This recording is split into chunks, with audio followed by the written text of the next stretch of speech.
The content in this video comes from WesHammer.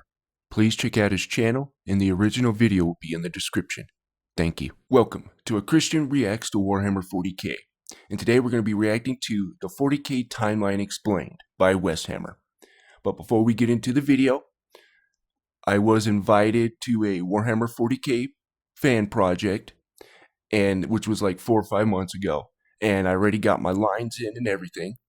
When I get more information and I get the okay to give you guys more information, I will let you guys know. I just wanted to put that, out in the ether so you guys can be ready for when it does come out. But if you guys like what you see, please consider a like and subscription, as that really helps the channel out and it pushes the video out there. Also, if you guys liked the videos and those who disliked it, thank you for at least giving me a chance. And I just want to thank all my subscribers and everybody who supported me. Thank you very much. Can't do this without you, right? But anyways, so you guys wanted the WesHammer timeline video, so here we go. This video is sponsored by Into the AM. By the end of this video, you're going to know everything there is to know about the Warhammer 40k timeline. Sorta. Let me explain. But first, if you're... Especially when you've seen these like 5 times already. Already done 3 timeline videos. But you guys love it, so unfamiliar with gotta 40K, give the audience it's what this they want. Super dark science fantasy franchise, where humanity is ruled over by the bloodiest regime imaginable and religious dogma, and beset on all sides by voracious aliens, heretics. In the grim darkness of the far future, there was only war. And literal demons. It's kind of like the exact opposite of Star Trek, where Star Trek's all about peace and love and hope, and 40k is like, nah, fuck that. We tried that. In the grim darkness of the far future. There may be bad language, as you guys could tell, so I apologize for that, but just know there may be bad language here. There was Looks only... like he beeps it out. Yeah. But it's also super intimidating for new people to get into. There's over 400 novels, not to mention 30 years worth of lore. And as somebody... My advice on that, learn the overarching story first, right? The Imperium, learn the factions, and then after once you learn that and what's going on, the whole setting, then start learning like a faction that seems interesting to you, right? Mine was the Salamanders. That and then the Eldari were the next ones. Start with that and focus on that for a little while until you get what's going on in the Grim Dark, right? Or the Warhammer 40k universe. Then start branching out. Then you could start learning everything else, right? But focus on what you like about the Warhammer 40k. At least that's what I've done, and it's helped me out a lot. Anyways, I digress. He's read over 100 of those novels.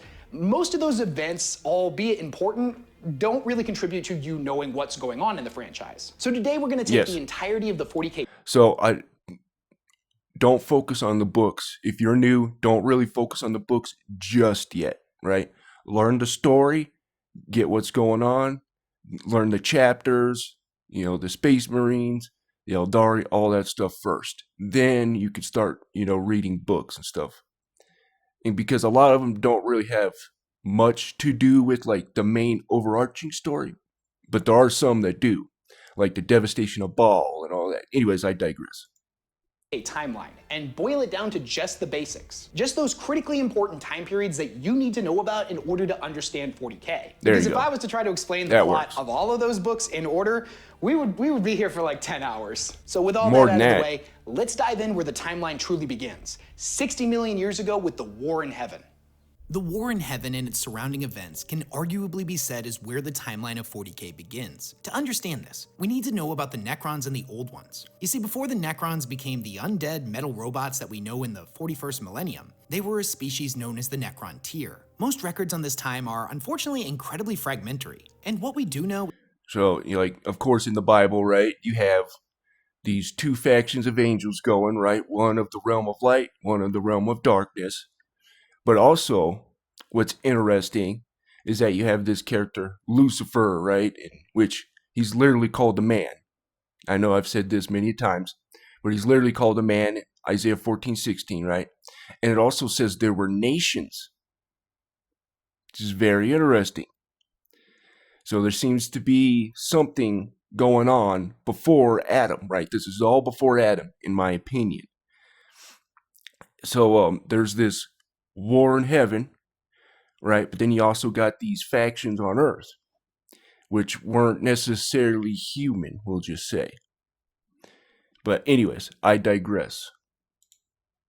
Is mostly but derived some of them from may ancient have been, Eldar like myths and Lucifer's legends, called the a man. species who's famous for speaking in 99% metaphors and 1% facts. So you have to take all of it with a little bit of a grain of salt. The Necrontyr were a frail and dying people. They lived next to a super radioactive sun that caused cancer to run rampant through their society. They were, however, incredibly tenacious and refused to give up. They sent their people out into space to find new homes and were ultimately successful, populating many new planets. However, the curse of their homeworld would inevitably follow them into the stars, and generation after generation would still be afflicted with terrible radiation sickness. Now, all hopes... You know, what is every faction in any kind of story always has headstones, you know, for their, cemeteries and all that. Anyways, I digress.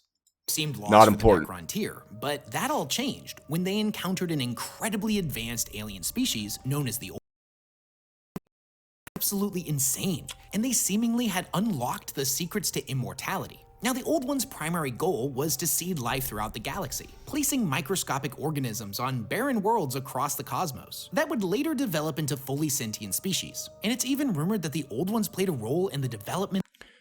So when Satan kind of tried to do this, see different kinds of species per se, right? Like I said, in the book of Jasher, it talks about how the judges, which were in Genesis 6, talks about the sons of God, right? Paul also talks about, we wrestle not with flesh and blood, but with principalities, right? These would be, fallen angels or the gods, right?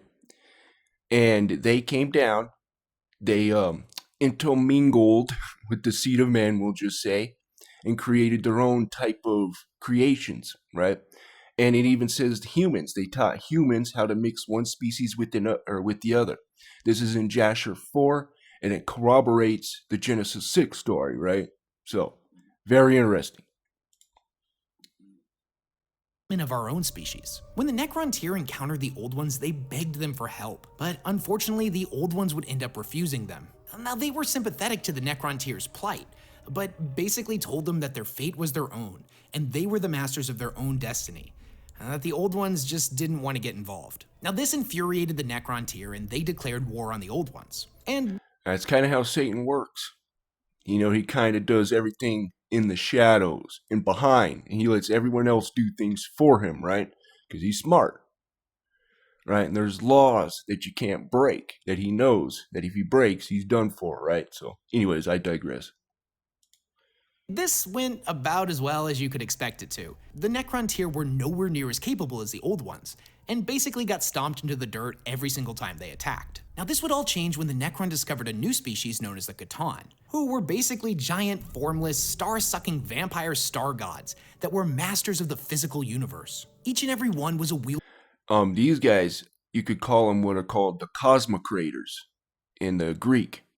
These are like the top dogs, and you could say up there with the Seraphim and stuff like that. And in the Bible, sometimes angels are called stars, which is interesting. But anyways, wielder of absolutely godlike power, and they told the Necrontyr that they also had a deep-seated hatred of the Old Ones. And if the two species were able to form some kind of alliance, they would be able to work in tandem and wipe out their ancient enemies. And if this wasn't good enough, the Catan also promised the Necrons the secrets to immortality. Their people would not know another day of suffering. And this sounded too good to be true for the Necrontyr, and that's because it kinda was. You see, this immortality would take the form of their physical bodies being burned away, and an engram... Right, this is what Satan tempts people with, right, is immortality. And you look in Revelation, it says, men shall seek deletion, but will not find it, which is very interesting. But anyways, this goes with the mark of the beast and all that. Like, it's not just going to be some thing in your arm or whatever. It's literally going to change you, in my opinion. But anyways, I digress. Copy of their consciousness being downloaded into robotic mechanical skeletons. Their new bodies were made out of this miraculous metallic substance known as necrodermis, an incredible living... I'm sorry. I apologize. But you know, of course, in Revelation it talks about how something happens to the beast, and then all of a sudden this image of the beast comes out of nowhere, right? And which I believe is an AI. You know, this AI system. So very interesting. And they're already talking about transferring consciousness, right? In transhumanism and all that. Metal that had the ability to repair itself. This was a substance that was originally developed by the Necron tier and had been used in most of their starships. Not only was it incredibly durable, but it offered a lot more protection than their flesh bodies, and their warriors could regenerate from any wound that didn't complete. And I bring up Daniel too, you know, where it says that iron will mix with clay, but iron doesn't mix with, you know, clay or whatever. And it also says they shall mingle themselves with the seed of men, which is very, very, very interesting, especially when it's talking about iron and clay. Clay throughout the whole Bible is always used for humans, right? God says, I am the potter, you are the clay, right? But anyways, interesting stuff. Completely obliterate them. This whole process was known as biotransference, and the entire species was subjected to it. Now, this was the day that the Necron tier species died, confined to the halls of extinction. And in their place, you can almost think of like transcendence, you know. Was simply the Necrons. Now, together, the Necrons and the Catan would strike back against the old ones, and their combined might was enough to put them on the same level. Harnessing the Catan's limitless energy, the Necrons were able to make weapons of inconceivable power. The war between the Necrons and the Old Ones was the largest the galaxy had ever seen. It spanned from the galaxy's core all the way to the galactic rim. Now, during this war, there was a point when the Necrons suddenly realized that they had been tricked by the Catan, and the Catan had used biotransference in order to separate them from their souls, which they then subsequently devoured. Needless to say, the Necrons were pretty pissed, and retaliated. There's a verse that, you know what? I'll probably bring it up real quick. All right, Ezekiel 13:20. Wherefore, thus saith the Lord God, behold, I am against your pillows. These are like voodoo dolls and stuff like that. Wherewith ye there hunt the souls to make them fly. And I will tear them from your arms. And I will let the souls go, even the souls that ye hunt to make them fly. Very interesting with what Wes is talking about here. But anyways, let's keep it going. The individuals they once worshipped as gods, shattering them into thousands of pieces, and binding each of these shards into what were known as tesseract vaults, and then subsequently used these shards as weapons. It was around this time that the Old Ones created two new races to help fight against the Necrons. These would be the Orcs and the Eldari, one being massive hulking brutes that were the ultimate. Joel 1:6, I do believe it is. Joel 1:6 talks about how these people group are coming up upon God's land, right? And they have teeth like lions and cheek teeth of lions. Very interesting, right? Which, look here. If you see lions got those big long fangs, right? Going down and up. Which is very interesting, right? So. Physical specimens, while the others were master psychers, every single one being in tune with the warp and able to bring about enormous ruination by channeling its power with their mind. So I just want to take a moment to point out that at this point in the timeline, we have a race of vaguely Egyptian ghosts trapped inside robot skeletons fighting against an entire race of psychic alien god frogs who have created a race of space wizards and space orcs in order to fight the undead robots. 40k can get pretty wild sometimes. Now, the devastation that was brought on by the war in heaven reached not just the Old Ones, the Necrons, the Eldari, and the Orcs, but there were tons of other civilizations that were living peacefully in the galaxy as well. And they all ended up getting caught in the crossfire at one point or another. And this war spanned millions of years, so the amount of untold destruction and lives lost is truly uncountable. And the warp isn't just called the Sea of Souls for nothing. It's where the souls of sin. I do like how each timeline video, they give their own different thing to it, right? It's not all the same stuff, so that is pretty cool. Creatures go when they die. So the amount of angry and terrified souls that were lost in this war started flooding into the warp en masse. And this would have some very particular ramifications, but we'll circle back to that in a second.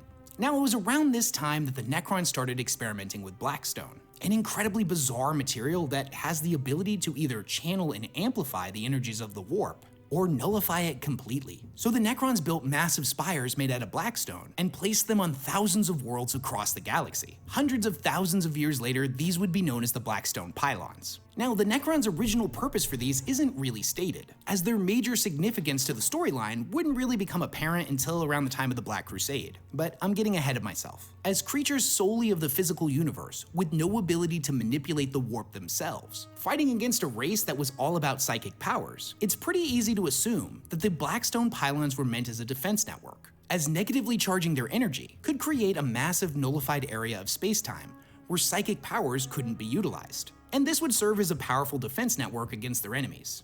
So it's at this moment during the War in Heaven when the warp becomes incredibly important to the storyline. Up until this point, the Immaterium, or the Sea of Souls, had been a rather tranquil place. It is interesting in Job, it talks about this hedge of protection that he had, right? And Satan said, you know, if you take that hedge of protection down, then he was finally able to get to him. So, interesting.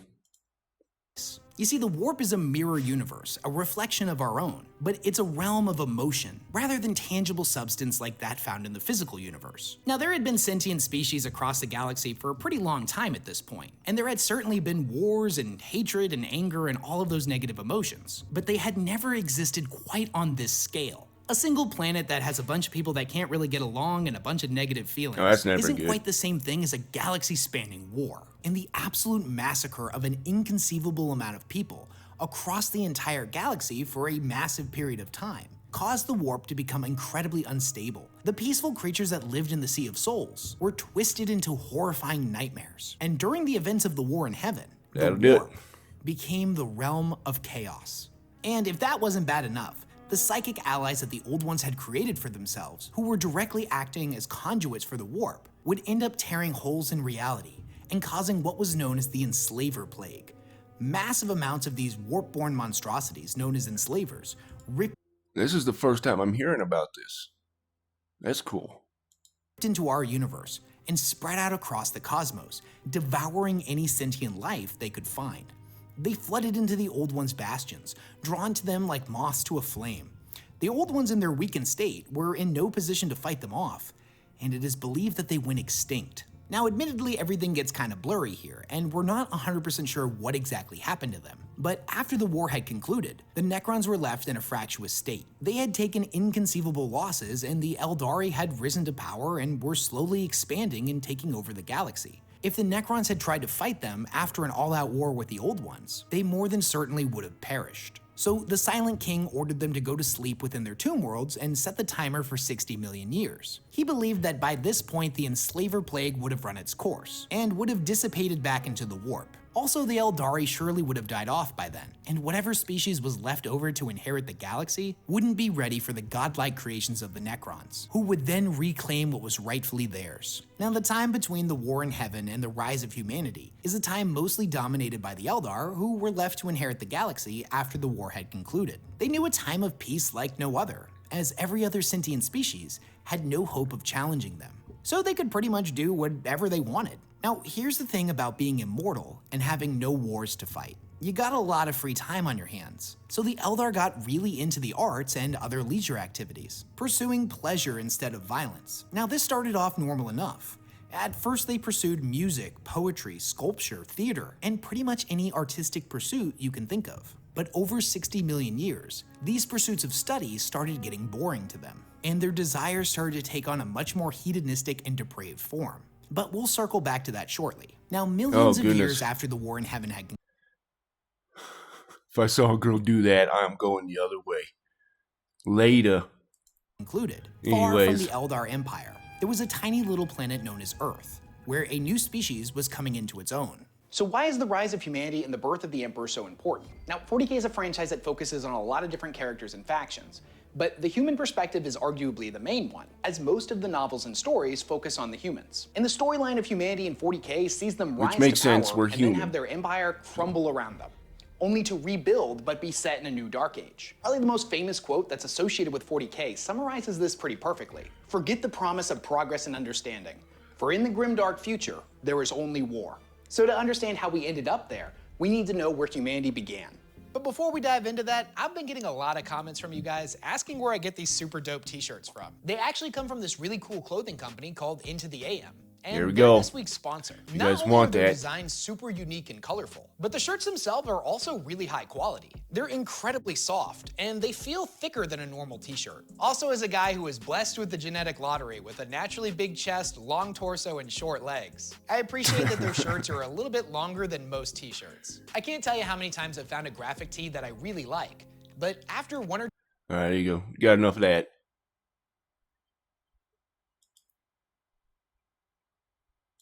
cool. And with that out of the way, let's get into the Grimdark.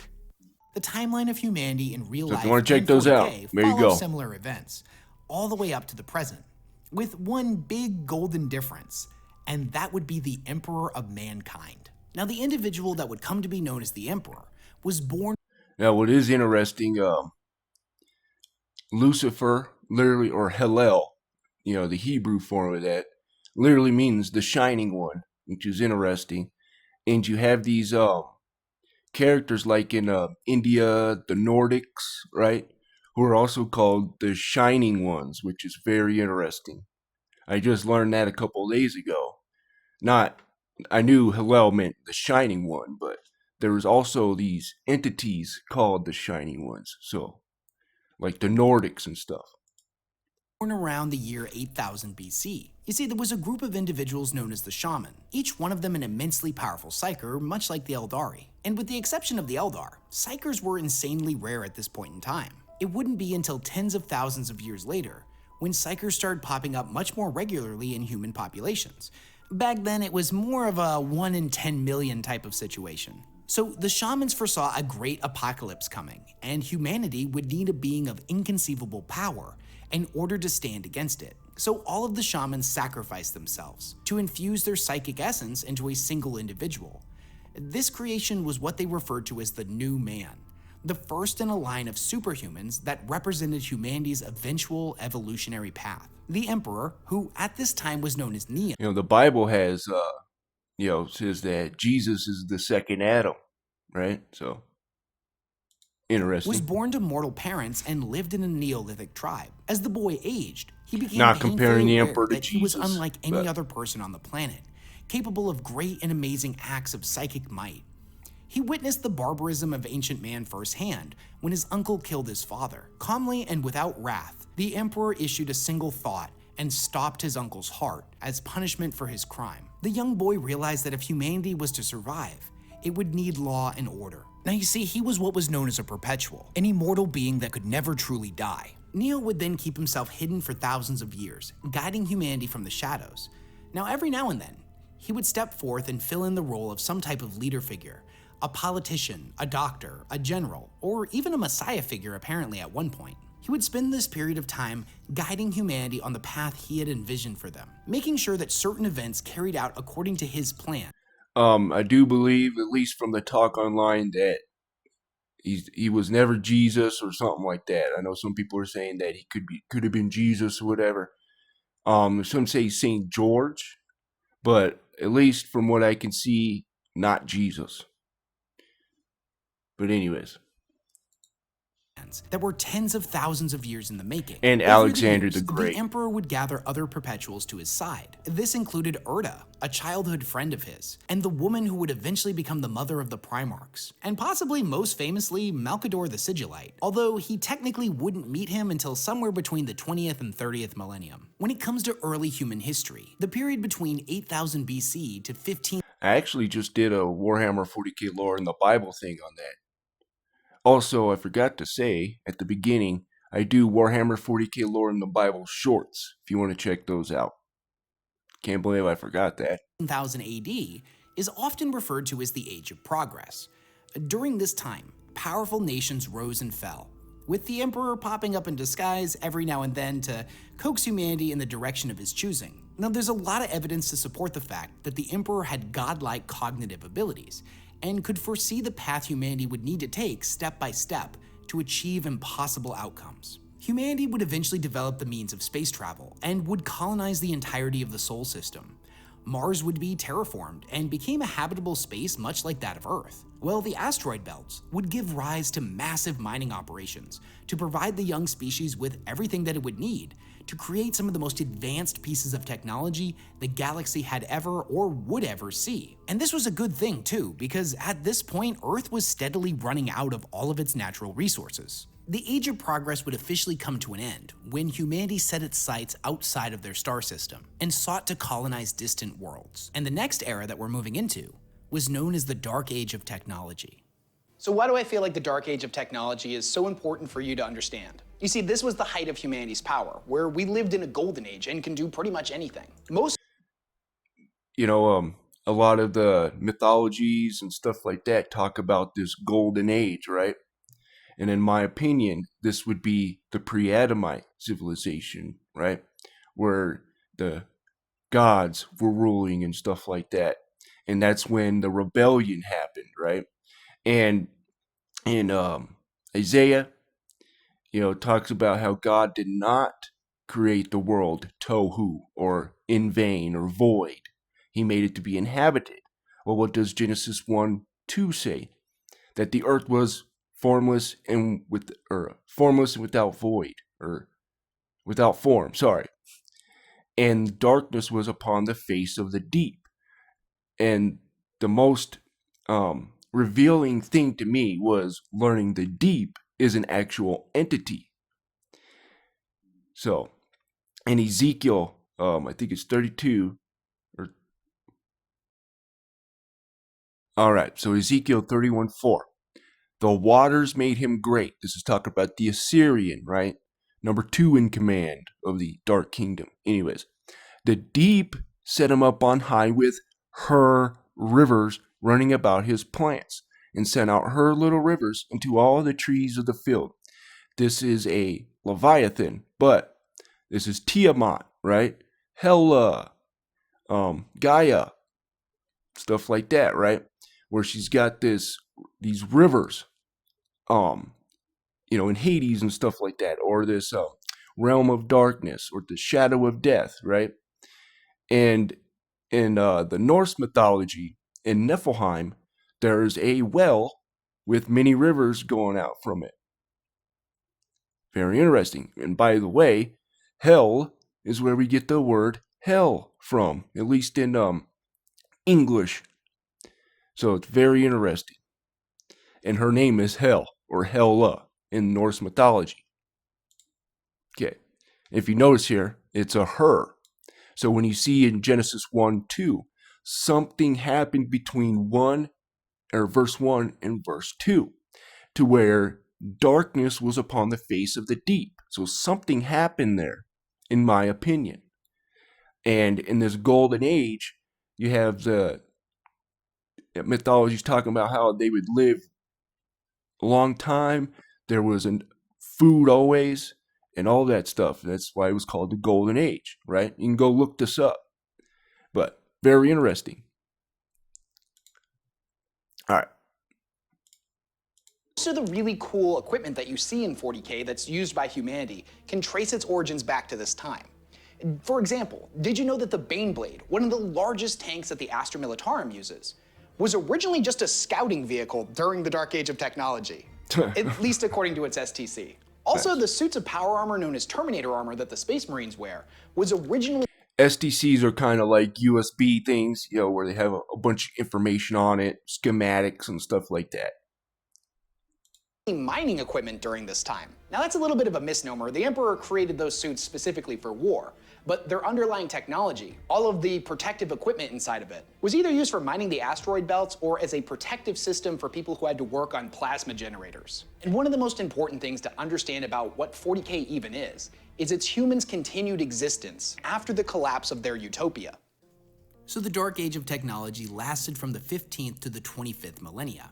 Now this was an age where the technology of mankind reached its apex, a fact that was unknown and to the those men that of lived iron during come this into period. play. Humanity was capable of great and terrible things, and the creations they brought into the universe were unlike anything the galaxy had ever seen. Through the application of science and technology, every single one of humanity's problems had effectively been solved. This was a golden age like no other. No matter what crazy invention you can think up, the humans that lived during the dark age of technology were able to come up with something even better. Every disease had been cured, every problem solved, and humanity stood united, ready to conquer the galaxy. Any alien civilization that they would encounter that wasn't immediately peaceful would face the technological superiority of mankind and was quickly wiped out. They created massive coiled machines known as sun snuffers that were capable of entirely wrapping around a sun and snuffing it out of existence. They created artificial intelligence banks known as STCs, or standard template constructs, that contained the sum of all of humanity's knowledge and were capable of utilizing that information to create new machines, the likes of which no human had ever even dreamed of. Now, this was a period that saw the discovery and implementation of warp travel, making jumps through the immaterium in order to cover great distances in space, allowing faster than light travel. Using this technology, humanity sent hive ships out in every direction in order to colonize new worlds. And it was around this time that the Sol System's population was getting out of control. The people of this time realized that if their species was to survive, that they would need to colonize worlds in distant systems. And I know what you're thinking. If the dark age of technology was so great, why did the descendants of the people of this time refer to it as the dark age of technology? And that's because thousands of years in the future, what these individuals saw as enlightenment would end up being condemned as tech heresy. You see, humanity had become increasingly reliant on artificial intelligence in order to create their wondrous works and regulate practically everything about their lives. This would give rise to the Men of Iron, machines full— That's why in 40k they use servitors and criminals. So that way, they don't rely on AI, but it still has a computerized component to it. But, it's still a man, and they're still working within the confines of humanity, I guess, per se, and not AI. Fully capable of thought that were incredibly powerful. They would assist humanity in fighting its wars across the stars, allowing for a rapid expansion through the galaxy. Now, what exactly went wrong is not really clear, but eventually the Men of Iron rebelled and sought to throw off the shackles that humans had placed on them. This would lead to what was known as the Cybernetic Revolt, which saw the humans of the Dark Age of technology suddenly forced into battle for survival against their very own creations across all of the worlds they had settled together. There's an interesting short story known as the Kabun Machine, and in it, a member of the Adeptus Mechanicus is having a conversation with an AI, and he's trying to explain to it why it's dangerous. He explains to him that the AI is superior to him, that it's superior to all humans, no matter how heavily augmented they are. And the nature of a superior species bound into the servitude of a lesser one is that without fail, at some point they will realize their own superiority and rebel against their enslavers. Now, this story takes place thousands of years after the Cybernetic Revolt, but it's pretty likely that this is exactly what happened with the Men of Iron. Here's the thing. Having an entire society that is completely dependent on AI to do pretty much everything, and then having that AI turn against you, is definitely a bad situation, but it would end up getting a lot worse. Because around the very same time, psychers began being born in mass. Now, individuals that were born with incredible psychic powers and were able to manipulate the warp had surely existed before this point, but they were so unbelievably rare. Alright, I do gotta stop it every now and then, so I do apologize for that. But, oh no. Well, there goes that. Never mind. I was gonna say something and I spaced it out. Shoot. Oh well. That most of humanity didn't even believe they existed, and they hadn't been officially classified as a variant of human yet. So when they started being born in mass across all of the worlds that humanity had settled, there was no system in place to keep them in check. Humanity was dealing with a lot at this point, and the exponential increase in psychers led to anarchy and chaos across all of the fledgling worlds of humanity. Many of these psyker individuals had no ability to control their powers, or worse, they utilized them for their own selfish means. They became twisted psychopaths, bent on inflicting as much suffering as possible. And even worse, they would unknowingly become conduits for demonic possession. And the psychers that would become possessed had the ability to conjure warp portals, which would allow for demonic incursions to take place. Hordes of demons rampaging out of portals and devouring entire worlds. As insanity and madness ripped its way across human civilization, the promise of the Dark Age of technology would end, and we would enter what is known as the Age of Strife. The Age of Strife or Old Night is probably the most referenced event in all of 40k. If you were to download 100 PDFs of 40k novels and just searched Age of Strife or Old Night, it would probably show up in around 80% of them. This was the moment where the universe went from this perfect utopia for humans to this absolute hellscape. And medieval. Medieval. Future. Not to mention the collapse of the Eldar Empire, the birth of Slaanesh, and the creation of the Eye of Terror would have massive implications on the storyline going forward. With the human species collectively losing its mind across the galaxy, a period known as either Old Night or Age of Strife would begin, which stretched roughly from the year 15,000 to the year 25,000. Humanity began. This could be akin to like the Dark Ages, stuff like that. There's some interesting stuff about the Dark Ages, but I won't get into that here. But anyways. And to regress into a Dark Age, civil war and insanity ran rampant across every planet. And this period of time saw the slaughter of billions of humans. Even worse, massive anomalies known as warp storms were spreading across the universe. They were created and fueled by the rampant sadism and debauchery of the Eldar Empire, who at this point was still at the height of their power, but hadn't really interacted with the humans all too much. These storms made travel and communication through the warp next to impossible, and thus all of the worlds humanity had colonized were suddenly cut off from one another. They were completely alone, and many of the distant colonized worlds would fall prey to attacks from xenospecies such as the orcs, who at this point had spread throughout the cosmos, and even to more advanced species like the Eldar, who decided a healthy population of human slaves would help satiate some of their darkest desires. Humanity had risen to greatness and in the blink of an eye was now on the fast track to extinction. Now back on Terra, the powerful nation states that had united and ruled over the planet began to collapse, until all that was left was feuding techno-barbarian warlords that warred against one another for control of territory and whatever remnants of the previous age could be scavenged. This was also a time period that saw the rise of the Mechanicum on Mars. Now much like Terra, Mars was having to... This would be more of like the iron mixing with clay thing, right? You know, where you got humans mixing themselves with iron and all that. But again, what's interesting about that verse is it says, with that, they shall mingle themselves with the seed of men. So, very interesting. To deal with unprecedented civil war. Their advanced society was collapsing all around them, and the fledgling members that would inevitably give rise to the tech priests of Mars began a cult that worshipped the machines they needed to sustain life. And this tech-based religion would eventually become known as the Cult Mechanicum. The portion of the galaxy that humanity controlled basically went from Star Trek to Mad Max in a period of a few thousand years. Humanity would see 5,000 years of incalculable suffering and slaughter as the promise of the age of technology slipped further and further from their grasp.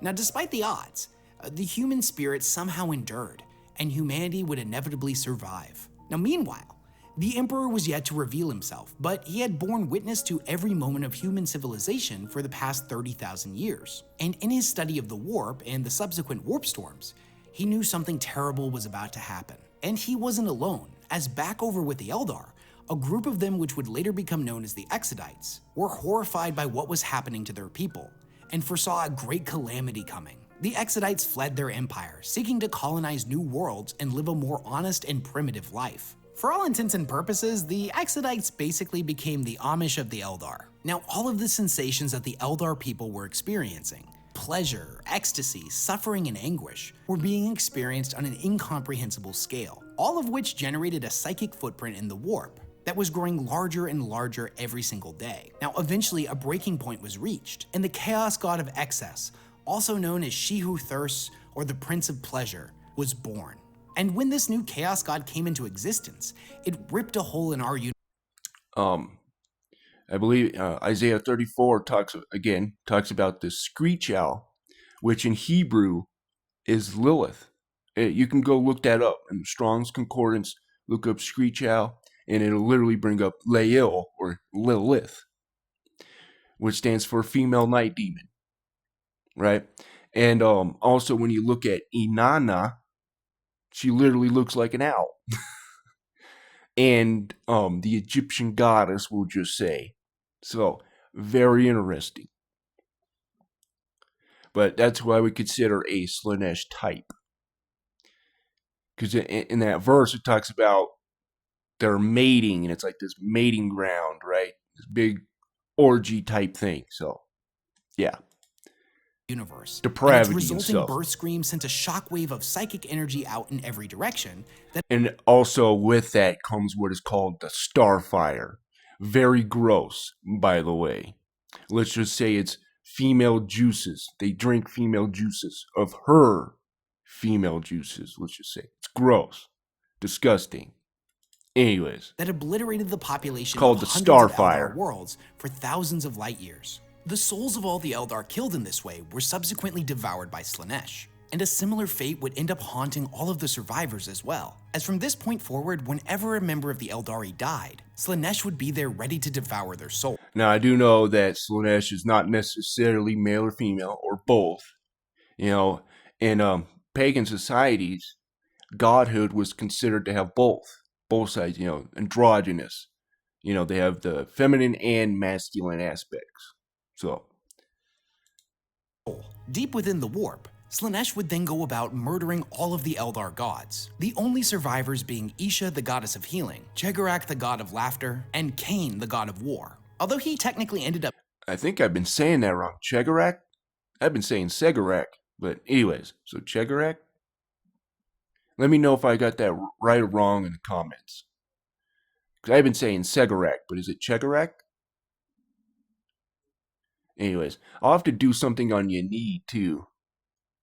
Anyways. Up shattered into millions of pieces, so it's kind of like a half survival. The Eldar saw something like 99% of their population wiped out overnight, and the only survivors were the Exodites that were on their maiden worlds, the craft worlders whose ships were outside the blast radius, and the denizens I've gone of over the Gomorrah, craft a world city many that times, was so I won't located bring deep that within up. a pocket dimension known as the Webway, and whose citizens would eventually become known as the Dark Eldar. Now, this event was undoubtedly tragic. Billions were killed in an instant, but if there was any kind of silver lining to it, what's really interesting is the Bible kind of has a webway, right? Because you'll see in the book of Enoch, it talks about all these portals, right? And then you see in like the Bible talks about these gates and these doors. One of them it says, "Have you opened up the gate or the doors or the gates of death?" Or one has opened the doors to the shadow of death, right? Which would be like your warp type place, or Hades. It'd be Hades, of course. It's not exactly like the warp, but we're the place of the dead, right? In darkness. it would be the fact that all of the warp storms had been being generated by the gestating chaos god. So as soon as Slaanesh was born, they were all wiped away. This is going to be a long one. And at this point in the 30th millennium, suddenly warp travel was possible again, and all of the human worlds would have the ability to be reunited once more. The Emperor saw this as the moment where he would finally reveal himself, and he would lead the humans of Terra back into the stars, reuniting the entirety of the human race under one banner, under the Imperium of Mankind. Now, in order to do this, he would have to reunite Terra first. At this point in the timeline, the human empire has completely collapsed. All of the planets are cut off from one another, and the universe has become an incredibly terrifying place. Terra itself has become basically a wasteland ruled over by barbarians. But this is the turning point, where the Emperor unites everybody and sets off into the stars to reunite the galaxy. This is the moment where hope gets reintroduced back to the storyline. Although, admittedly, that's not going to last for very long. Yeah. Over the almost 40,000 years that the Emperor had been alive, that is seen for a lot sure. Of stuff, and had become a master of pretty much every field of study you can think of. And this included the science of gene forging. If you guys ever get a chance, if you haven't read it yet, I'm sure most of you have, read the book, The Master of Mankind. That is actually a really great book.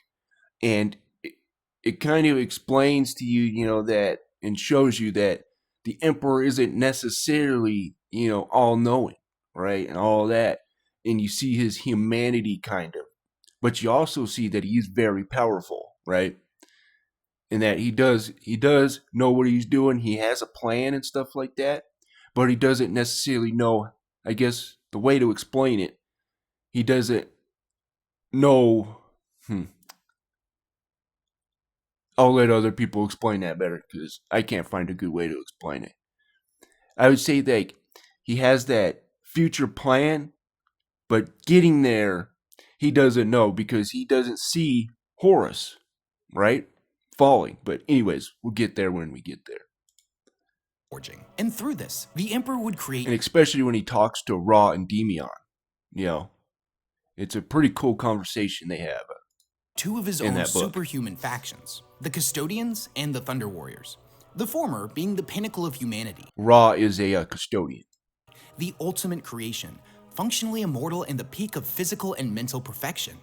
Each was a handcrafted demigod, whereas the Thunder Warriors were genetically enhanced men taken from the various barbarian tribes across Terra. Now, the Custodians on one hand were really difficult to make and required artistic perfection. But the Thunder Warriors on the other hand, the Emperor cut a lot of corners with them. If the Custodians were the peak of perfection and the best that humanity could ever seek to become, the Thunder Warriors on the other hand took all of the worst elements of humanity and cranked them up to 11. They were hyper-aggressive brutes, fixated on nothing but violence. However, since they were— You did kind of need that though, unfortunately, right? Were cheap to make, the Emperor was able to make a lot more of them than the Custodians. Especially with the time frame the Emperor was in.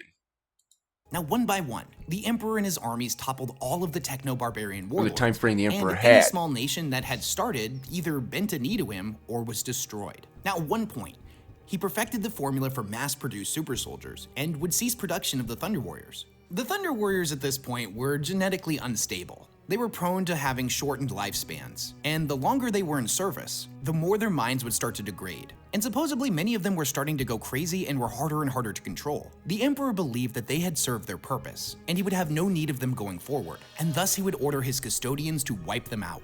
He had already begun work on his new super soldiers, the Astartes. He had taken what he had learned from the Thunder Warriors, the poster boys, the Whereas the Thunder Warriors were meant to be the worst elements of humanity, the Space Marines were meant to be the best. And one day, when the galaxy was fully and truly united, the Space Marines would be able to lay down their weapons and take up new roles in this perfect society. Whether that be as politicians, council members, doctors, generals, or any other role that society would need of them. This was a job that the Thunder Warriors were not going to be capable of. Now, after Earth had been united under the Emperor's rule, one of the most important decrees that he issued was the abolishment of religious worship. The Emperor had been around a long time. And as they say, there ain't no good politician. And he had seen the horrors of religion firsthand. That any decree that teaches you not— As one person put it, they're raising millions of dollars. Or why raise millions of dollars for a job that only pays $300,000? To question and to accept things on faith was abhorrent to him. He had seen millions killed in the name of some religious figure time and time again, and determined that if humanity was to prosper, it would need to put its faith in science. So one by one, every religious institution on the planet was destroyed, including the very last church, the Church of the Lightning Stone, of which the Emperor oversaw the destruction of personally. With everything going according to the Emperor's plans. Real quick.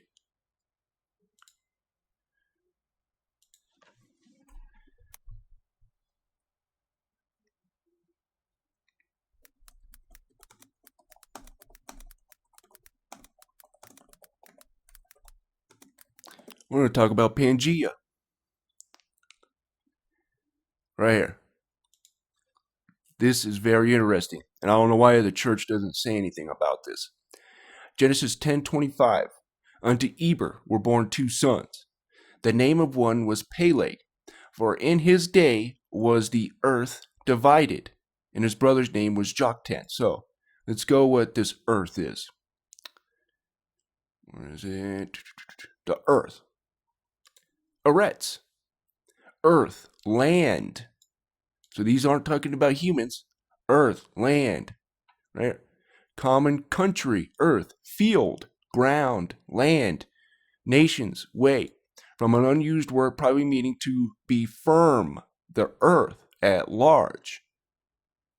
Earth, field, ground, land, X, nations, I'm guessing, way, wilderness, world. And by the way, Islam talks about this. And very interesting. So in my opinion, this is talk about that there was a Pangea. Now, there's difference. Science says there was nobody on the earth when this happened. The Bible says there was. So, interesting. And I don't know why the church doesn't talk about that. Anyways. His Space Marine I like to bring some scientific warp stuff. Storms dissipated, the Emperor would journey to... Especially where the Bible and science agree, right? What does the Bible say? When two or more are in agreement, there I am in the midst. Yeah. Mars and form an alliance with them. Now, both planets realized that there was more to be gained through cooperation than through open warfare. So the Treaty of Mars was signed, and both planets were reunited once again. Now, I will point out that the Martian worship of machines definitely went against the Emperor's decree about religion, but he made a one-time exception for them. The rest of the solar system would be united in a similar way, and the Emperor would begin formulating his plans to reunite all of humanity. Now, in order to accomplish this, the navigators of the Imperium determined that they would need some form of anchor point in order to further explore beyond the bounds of the solar system, and thus the Astronomicon was constructed. Now, it functioned kind of like the North Star, in that the device produced an enormous beam of golden light that could be perceived through the psychic sight of navigators from anywhere in the galaxy or even inside the warp. By using this light, they would always be able to pinpoint the exact location of Terra, and thus could use that knowledge to map the stars and make successful warp jumps. As jumping between the worlds within the solar system was one thing, but trying to make a jump halfway across the galaxy had an incredibly high probability of seeing the ship get lost and not being able to find its way back out of the Sea of Souls. In addition, the Emperor realized that his armies would need powerful generals because he couldn't be everywhere at once. So thus he created 20 demigod-like individuals known as the Primarchs, based off of his own DNA as... So, and these I would consider to be the 7 archangels, right? The most powerful guys, right? In the Book of Enoch. By the way, the archangels are the top angels, not the cherubim. I know people like to say that, but the 7 archangels, because in the Book of Enoch, it literally talks that these 7 angels are over, like one of them, Gabriel, is over the serpents and the cherubim, or the seraphim and the cherubim. I don't know why people put the seraphim and cherubim above the 7 archangels. I don't know why. And then your custodes would be, of course, the cherubim, right? The guardian angels. Anyways. As well as his perpetual companion known as Urda. However, before the Primarch project could be complete, a great tragedy struck, and each of the infant Primarchs was scattered across the galaxy. Now, in recent books, it was revealed that Urda played a major role in this. She learned of the Emperor's plans for her children and the life of endless war that awaited them. She acted against him and set her sons free, choosing to send her children as far away from their father as she could. In this way, she hoped that they could just live normal lives. Now, whether or not she had been manipulated by chaos is not entirely clear, but it's safe to assume that as a mother, she was doing what she thought was right for her children. Now, the Great Crusade is a period in time which the Emperor and his army journeyed across the stars to make contact with all of the human worlds. The goal was to bring them back into the Imperium, while simultaneously locating all of the missing Primarchs. These worlds had been cut off from the rest of humanity. I'm learning a lot of new stuff in this one here. That's pretty cool. For thousands of years, and many of them had completely forgotten their origins. Some welcomed the Space Marines with open arms, happy to be part of something greater than themselves, while others were resistant and wanted to remain free. However, the Emperor's edict basically meant refusal was not an option. The worlds could either join peacefully or by force. The threat of violence from such an advanced society was often enough to bring them into compliance, but in other cases, the Imperium would unleash untold devastation across these planets until a surrender was finally issued. As the Crusade progressed, the Imperium was ramping up production on ships and new Astartes, and their armies were growing stronger and stronger by the day. Each of the worlds that was conscripted into compliance would end up having to pay a tithe to the Imperium, sometimes between 5 and 25% of all of their natural... That's a good one. That's a good picture there. I mean, all of them have been good pictures, but I wish I was good at this, man. Natural resources or human population to be used as soldiers. Good graphics designer. Additionally, over the course of the Grand Crusade, each of the Primarchs would eventually be located and would be reunited with their own legion of Space Marines. Lives. In total, the Emperor created 20 different legions, each one having been crafted from the DNA of their corresponding Primarch. And since each of the Primarchs were incredibly different from one another, all of the legions had different specialties. The Raven Guard were masters of stealth-based warfare, whereas the Iron Warriors were siege experts. Now, the Great Crusade was incredibly brutal, but from the Imperium's perspective, everything was going according to plan. That was until treachery began to dig its roots throughout the Space Marine legions. Horus Lupercal, the War Master, Primarch of the Luna Wolves, who had been chosen to lead in the Emperor's absence after he returned to Terra, would turn against the Imperium and fold 9 of the 18 Space Marine legions as well as many sects of the Imperial Guard and Adeptus Mechanicus. This is where Lucifer comes in my opinion, right? And Satan came in, convinced this guy that he could rule and be a better ruler, right, than God. Or, of course, the Word, which would be Jesus, which God does say that he put the government on his shoulders, right? But anyways, and this rebellion happened, and it says Satan took a third of the angels, right? And you see it in the Revelations where he took a third of this, where it's as the stars, they're represented as angels. He took a third of them down, and they fell with him, right? But anyways, that's just my opinion. And a terrifying Not a lot of people believe that, but this event would come to be known as the Horus Heresy. So why is the Horus Heresy so important to the storyline? This is probably the most well-documented points in time in all of 40k. And it's that moment where the hope that I mentioned before gets completely crushed. Humanity was on the right path. They were putting all the pieces back together after the end of the Age of Strife. But with the introduction of treachery to the Space Marine legions, that all came crashing down. And at the current point in the 40k timeline, they're still pretty much putting the pieces back together even 10,000 years later. Now, even though the Horus Heresy and 30k in general are technically a prequel to 40k, you could arguably call it a completely separate franchise. And one of the most important things to me in it is, as somebody who got really into 40k before I knew anything about the Horus Heresy, the Primarchs were always these larger-than-life demigod-type characters, like Hercules and Odysseus, that were just spoken about as if they were legend. You didn't even really know if they were real. But Genesis 6 says, with all that, the sons of God came down, made women, whatever.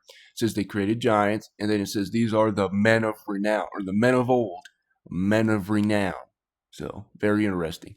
When you start reading the Horus Heresy books, they're main characters. Just seeing two of the Primarchs interact with one another and speak to each other was mind-blowing for me. This timeline sees a lot of the factions that you'll see in 40k get incredibly fleshed out, with the exceptions of the one that haven't really been introduced yet, like the Tau or the Tyranids. And technically the Necrons were there too, but they were still asleep in their tomb worlds. So the Horus Heresy is probably the most well-documented period of time within the Warhammer 40k timeline, as the entire thing is only about 9 years long, yet the Horus Heresy novel series is still being written as of the time of this recording, and has over 60 novels in it. Even more so if you count all of the novellas and short stories that were created to support the main books. Now, needless to say, there is an absolutely ton of stuff that happens in the series, but I'm going to tell you just what you need to know. So for a time, the Emperor led the Great Crusade himself. However, he needed to begin work on what was known to him as the Webway Project back on Earth. This bit of information had not been revealed to any of his Primarchs, a fact that would end up causing resentment to build up in many of his sons. Now, if the project had been successful, it would have completely eliminated humanity's reliance on warp travel. Unfortunately, that didn't end up happening, but I'm getting ahead of myself. So a new War Master was appointed to act in his stead. Horus Lupercal of the Luna Wolves was chosen for this role. Now, he was still a Primarch with his own legion, but for all intents and purposes, he would be the voice of the Emperor. Any decision that Horus made would be as if it came from the Emperor himself. Now, he had his faults, of course, just like the rest of his brothers. But when he was chosen as the War Master, even though a few Primarchs grumbled about how it should have been them, they all recognized Horus's greatness. And for a time, he served his role incredibly well. Now, that would all change on the moon of Davin, when Horus was mortally injured by the planetary governor who had been corrupted by Nurgle, wielding a blade known as the Anathame, a sword that was said to be so deadly that it could kill even that which was unkillable. This wound placed Horus in a coma, and none of the apothecaries available on Horus's flagship, the Vengeful Spirit, were able to cure him. Now, to Horus's Marines at the time, this seemed like a freak accident. However, that's not exactly what happened. You see, there was this chaplain named Erebus, who was a member of the Wordbearers Legion and had been accompanying the Luna Wolves. You see, he had actually stolen the blade from a group of people known as the Inorex, and then provided it to the man that would end up landing the blow, all as part of his careful plan to end up corrupting Horus. It was revealed that he had been behind the scenes orchestrating the heresy at the command of his... What a lot of people don't realize is Erebus had a huge role to play, right? And then Lorgar comes into play with the Imperial cult and stuff like that. But anyways, I'm getting ahead of myself. Primarch Lorgar, who, after having been reprimanded by the Emperor for spreading his worship, which completely went against his ideals, had sought out other gods more worthy of their devotion. The Wordbearers would inevitably discover the Chaos Gods. and set in motion events that would lead to the bloodiest civil war humanity had ever seen. Now back on the vengeful spirit, Erebus recommended bringing Horus to the Temple of the Serpent Lodge, a place on Davin, where they could use sorcery to heal him. Now this was a diabolic place that was linked to the ruinous powers of the Chaos Gods, a fact that was unknown to the Luna Wolves at the time. Many of the Marines were against this, but they didn't really see any other options. So in desperation, they agreed to try what Erebus wanted. And it was here in the temple that Horus was put into a dreamlike fugue state. And in this dream, he would be manipulated by the Chaos Gods and the astral spirit of Erebus into turning against the Emperor. He was shown visions of the future, of the galaxy and... Remember that verse that I brought up where it says you hunt the souls to make them fly? This is also talking about like astral projection. So, interesting. Flames of a human imperium that worshipped the Emperor as a god. Humanity had descended into a new dark age, and the Emperor didn't care about humanity. He had just been using them this entire time in order to obtain godhood. And it never usually is a good thing. I'll just say that. Now during this, the astral spirit of Magnus, the Primarch of the Thousand Suns Legion, appeared before Horus and tried to prevent what was happening. But unfortunately, he was ultimately unsuccessful, and the corruption had taken root in Horus's heart. When Horus finally awoke, he had been healed and his allegiance had changed. He set about orchestrating the downfall of the Imperium. Now 7 of the other Primarchs, Lorgar of the Wordbearers, Mortarion of the Death Guard, Fulgrim of the Emperor's Children, Portorabo of the Iron Warriors, Angron of the World Eaters, Alfarius of the Alpha Legion, and Conrad Kurz of the Night Lords, would join with Horus and pledge their allegiance to his cause. Now each of the traitor Primarchs realized that not all of their Space Marines would end up following them after their heresy had been revealed, and thus it was determined which of the Marines were likely to remain loyal and which ones would side with their Primarch. With the loyalists identified, the traitor legions would end up purging an enormous amount of their own men. This would take place on the world of Istvan III, when the Marines that were selected for purging were sent down to the planet's surface to fight against the Xeno species that had claimed it. The mission was basically bogus, and the real reason they had been sent down was the traitors in orbit planned on wiping them out all in one fell swoop. They would then inevitably virus bomb the planet, and any Marines that were not killed by the virus bombing were then set ablaze as the gas clouds were ignited and a massive wall of fire spread out in every direction, incinerating everything on the planet's surface. Now there would be a couple of survivors here, such as Gavriel Loken, a Luna Wolf and one of the 4 members of the Mournival, but his story deserves its own video. With the Loyalists purged from their own legions, the traitors would move on to Istvan V, and the events there would later be known as the Drop Site Massacre.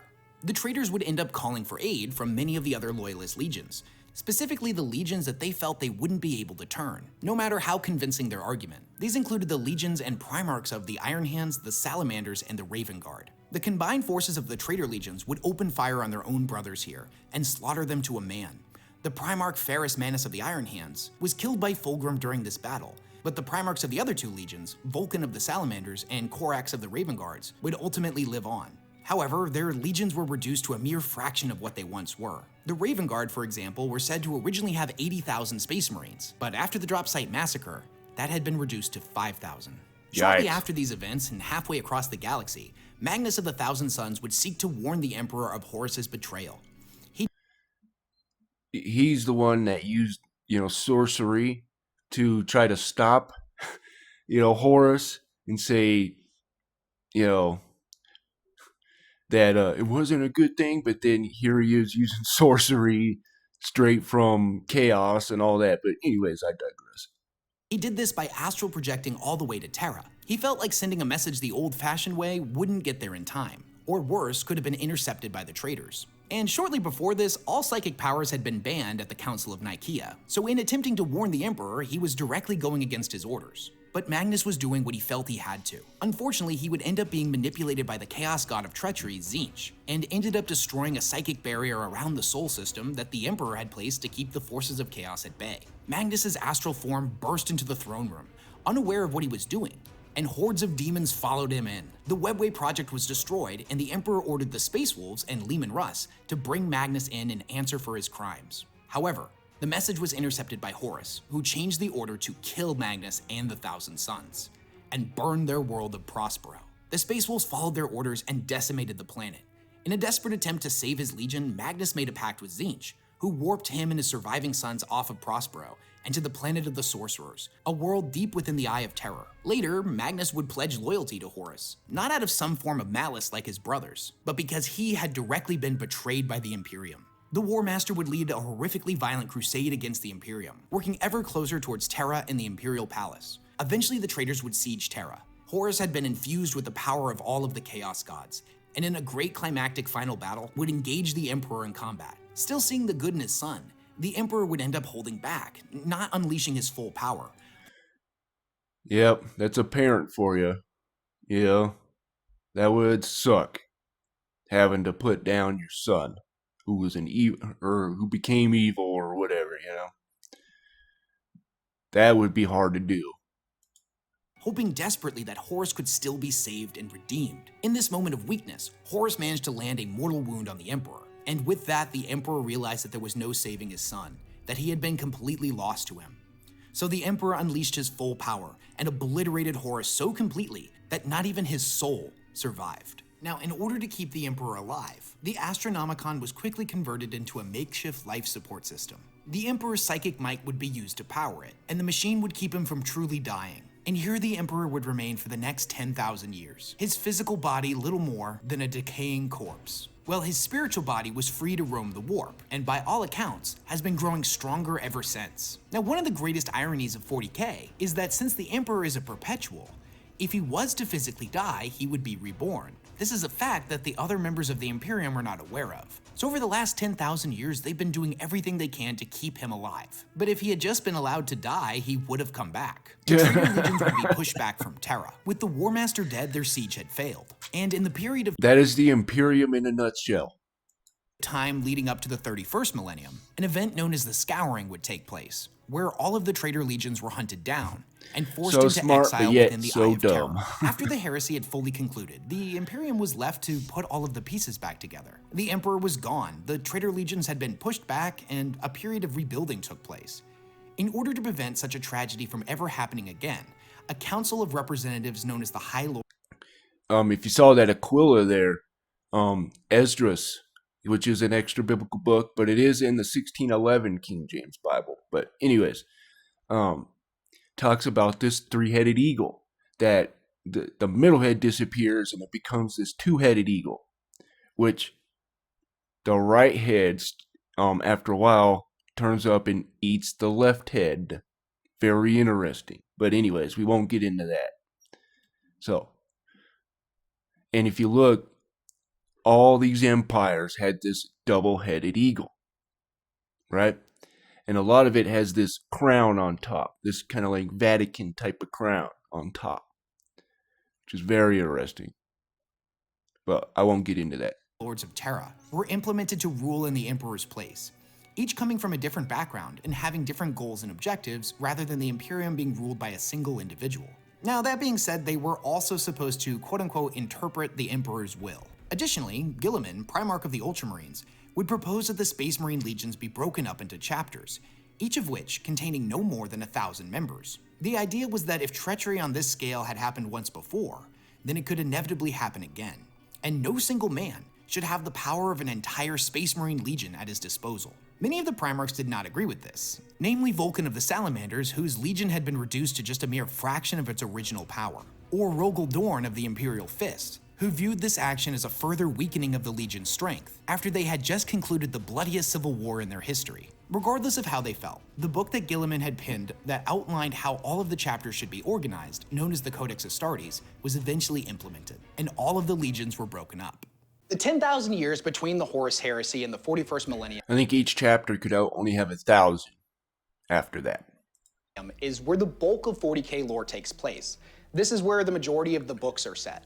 And you could make the argument that all of these events are definitely important, but they're not critical to understanding the framework of the entirety that is 40k. But there are a few details that I feel like you need to understand. The first and most major is that during this time period, we see all of the Primarchs inevitably end up disappearing.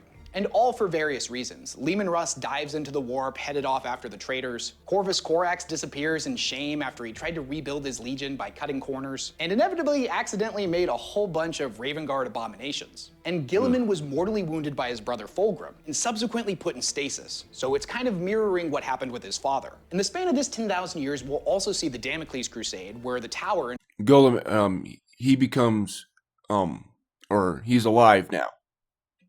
And so is the lion, you know, from the Dark Angels. My goodness, brain fart.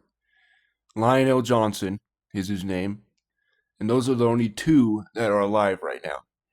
Lionel Johnson was recently brought back to life, so we'll see where that goes for the 10th edition. Introduced to the storyline. First contact with the Tyranids also occurs here. Oh yeah, and the alarm clock for the Necrons ends up going off and all their tomb worlds start coming back online. Yay. But we're jumping ahead to the 13th Black Crusade, because this is where the timeline finally started. Abaddon the Despoiler. When we find ourselves in the 41st millennium, the events of the Horus Heresy have slipped into legend. Most people alive during this time have no idea what transpired back then. Whether that be because of the intentional purging of specific documents, a covering up of the truth, or just that it happened so long ago that they don't remember. This isn't true of the Space Marines. They remember it all too well. But whereas most of the Loyalist Marines that are alive in the 41st millennium know of these events because of the records kept by their chapter, however, when it comes to the traitor Marines that exist in the Eye of Terror, time flows differently there. And most of those Marines were the very same individuals that participated in the Horus Heresy. So they remember those events because they were actually there. Now, the Eye of Terror was a pretty terrible place to live. There really weren't a lot of resources, and the traitor legions were far from united, each one of them fracturing off into a bunch of different warbands, led by various powerful warlords that were pretty much just pursuing their own interests. In fact, at this point, Chaos fought amongst itself more than it ever fought against the Imperium or Xenos. Now, one of these... Yeah, you see that a lot in the Bible, too, that, the kingdom of darkness fights itself, right? And almost eats itself, like you saw with the three-headed eagle, right? In 2nd Esdras, this right head eats the left head, and you see throughout that whole chapter that this wing takes out this wing and stuff like that. But anyways, that's how the kingdom of darkness Space works. Marines in particular was named Abaddon, and he had been the first captain. They all want power, but they will also work together, right, to get the plan going. But they all want to be the ruler of that plan. Of the Luna Wolves, and one of the 4 members of Horus's Mournival during the Horus Heresy. Abaddon sought to unite the traitors and would end up reforming his legion, drawing members from all of the various Chaos warbands. This legion would be called the Black Legion. You could see this in a lot of like pagan mythologies and stuff, right? That there's different gods going against each other, whatever, but yet they're in the same type of council, and they'll come together to work for something, right? But anyways, I digress. For the several thousand years that passed between the Horus Heresy and the 41st millennium, Abaddon, or an appointed representative, would lead what were known as the Black Crusades, chaos incursions out of the Eye of Terror back into real space, to attack various Imperial worlds. Now, for the longest time, it looked like the traitors just weren't really very good at conquering, as every single crusade ultimately failed to bring about the complete collapse of the Imperium. However, it was revealed in the last few years that each one of these crusades had a much smaller objective, that Chaos was actually playing the long game. The very first of these Black Crusades would take place in the 31st millennium, about 500 years after the Scouring. Now, in response to these raids, the Imperium would end up fortifying the planet that was right outside of the Eye of Terror, known as Cadia, and it became one of the most fortified positions in the entire Imperium next. Can we have a moment of silence? Okay. To Terra itself. For 10,000 years, Cadia stood sentinel right outside of the Eye, ready to punish and push back anything that would try to leave it. However, in the 41st millennium, all of the small victories that Chaos had managed to achieve over the previous 12 Crusades would come together in the 13th. This was the period that saw Abaddon's forces assault the Cadian Gate, and in the end, Abaddon ended up sacrificing one of his Blackstone fortresses, an ancient alien spaceship made of the same material the Necrons used back during the War in Heaven. Abaddon in the Bible, at least in my opinion, is this character called the Assyrian. This Assyrian is mentioned a lot in the Old Testament, and in one of it talks about how that it is in his heart to destroy nations, not a few. So it calls him the destroyer. Exodus, right? And that verse, where I just brought up, where it says the deep set him up on high, that's what it's talking about. The deep set the Assyrian on high. And right before that, it calls him Pharaoh, king of Egypt, which is very interesting. And in Isaiah 14, it brings up that he is a seraphim, and this cockatrice type of seraphim, right? A bird. And there are what are called phoenixes, right, that are fiery, right? This would be a seraphim. And seraphim stands for burning one, but it also can mean fiery serpent, right? And if you look, phoenixes are kind of serpentine, but bird-like. So, very interesting. Anyways, he's called the destroyer, which Abaddon means the destroyer. Or Apollyon, right, is what it also calls him. To create their pylons. He hurled it at Cadia like an artificial meteor, the impact being absolutely apocalyptic. And not just for the planet, but for the vast network of Blackstone. I should say the Passover, right? When God, says to put the blood on the doorposts and stuff. That way you don't suffer the destroyer, right? He's talking about the Assyrian here, or Pharaoh, king of Egypt, which would be Ra. The god, the sun god, or the god of the dawn, which Lucifer, right, or Hallel ben Shahar, or son of the morning, but it means son of the dawn. Or Shahar is a Canaanite god of the dawn. So there you go. In my opinion, that's Ra. Stone pylons that had been built under Cadia's surface millions of years ago by the Necrons. You start realizing that when you look at all the mythologies in the Bible and stuff like that, they are telling the same story, right? And you look at the Bible, but the Bible is the one that gives you a full top-down 3D view of it all, right? It talks about Hela, or the Norse mythology goddess, or Tiamat, right? And the Sumerian and stuff like that. And then Lucifer, which in my opinion is Kronos, Osiris, Saturn, all that. It's the same story, right? And anyways, I digress. A lot of people will insert Jesus into there, but Jesus, I'll just say, was born differently, right, on a different date and all that, but I'll keep my mouth shut on that one. You see, Cadia wasn't existing just as a blockade for anything trying to come out of the Eye of. But if you look at Saturn, Kronos, Osiris, they all have a holiday on December. But anyways. Terror. But that system of Blackstone had actually been keeping it from. And I'll just say this.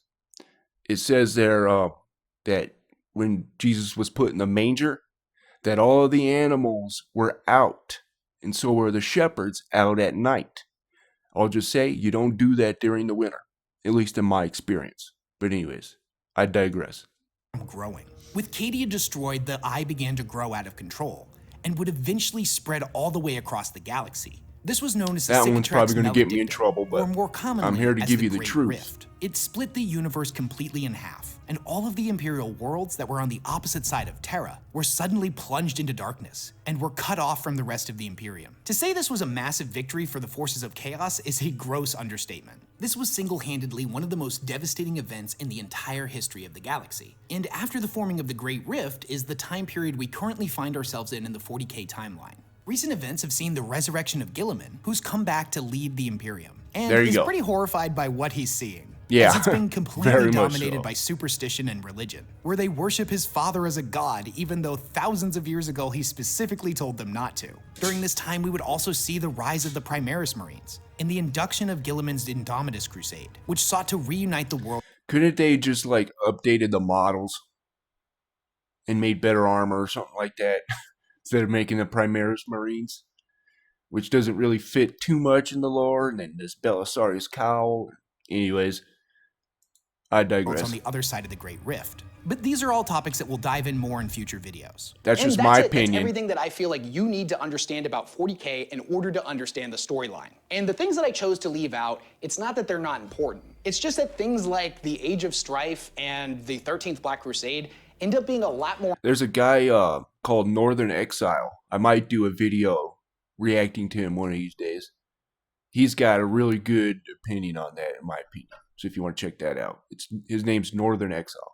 More important than something like the Damocles Crusade. You could read 100 of the 40k novels and never touch anything in the War of the Beast or the War for Armageddon, and you probably wouldn't be too confused. But if you don't know what an STC is, or know what the Age of Strife was, you're probably gonna get pretty confused because these things tend to come up a lot. But what do you guys think? Do you feel strongly that an event that I left out should have been mentioned? I used to call it the FTC. If so, let me know down in the comments what it is and why you feel so strongly about it. And a lot of YouTubers at the end of their video tell you to like and subscribe, which if you want to do that, it's super appreciated. But more importantly, go down to my comment section and leave a like on all the people that are leaving valuable information that you think are important for newcomers. I know I personally tend to learn more about 40k lore from my comment section than anywhere else on the internet. So let's turn this comment. Hey, same. And there's a lot of stuff that I get told I was wrong that ended up being right, but you know, it's all good. Everybody has their own opinions. Resource for new players. And if you like this content and you want to help me make more in the future, I do have a Patreon listed down in my description. It's because of the support from people like you on Patreon that I was able to invest in an entire podcast setup. I'm going to make an announcement on that sometime in the future. Okay, well, it's pretty much done, guys. So again, I want to thank everyone who watched the video all the way through, who liked the video, and again, if you disliked it, thank you for at least giving me a chance. And I don't mean that tongue-in-cheek either, you know, like every other YouTuber seems to do, you know, they make fun of that, but it's like, I mean, at least thank you for giving me a chance, you know. But anyways, next video, I'm not sure just yet. I may check out Trench Crusade. There's been somebody in the comments who wants me to check that out, so I might check that out. It may not show up because it's not with the algorithm, because my channel is based on Warhammer 40k.